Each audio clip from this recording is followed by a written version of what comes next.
There's a fight going on for a piece of KL's skyline.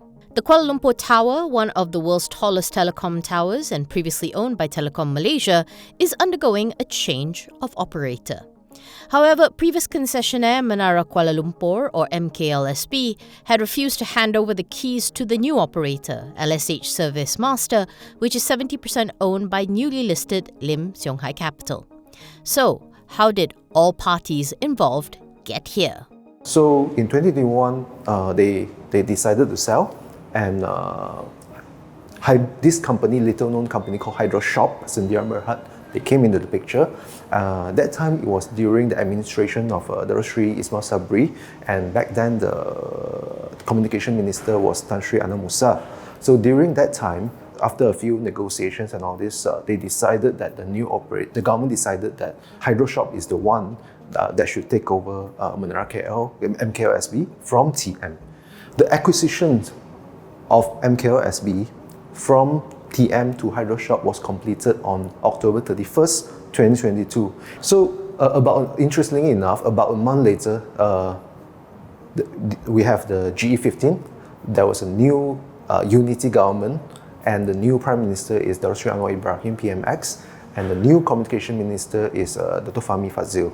So soon after they formed the new government and the new cabinet, the new government decided that they want to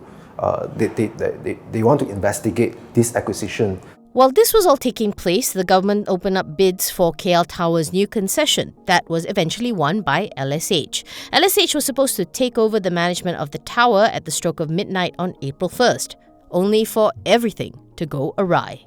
And the week before the handover, that's all things started to get messy and ugly, because Hydro Shop and MKLSB actually filed a lawsuit against the government, against the Ministry of Communication, against LSH Service Master and its related companies.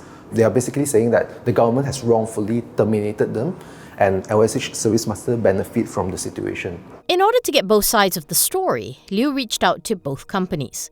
Khairil Faisal Uthman, the CEO of LSH, and Dato Abdul Hamid Shaikh Abdul Razak Shaikh, Managing Director of MKLSB and the Director of Hydro Shop.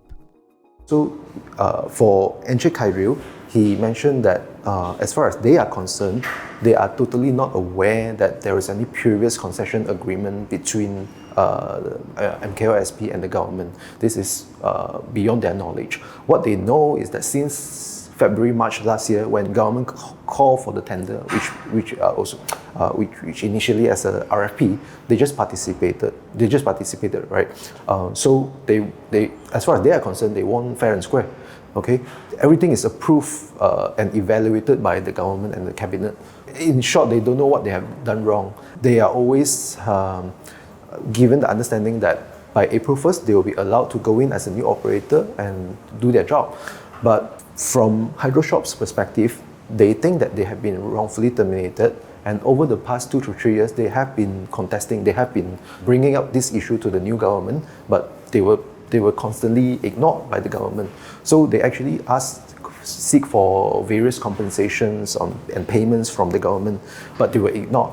So they claim that when they actually notified the government, if you don't pay me, then I won't leave, I will continue to operate. Hydro Shop was good as their word, continuing to operate on the premises, with the latest event being the KL Tower Hari Raya Open House on April 13th, which was attended by former PM Tun Dr. Mahathir Mohamad, who was there to open a 28-year-old time capsule. A move that could be interpreted as defiant.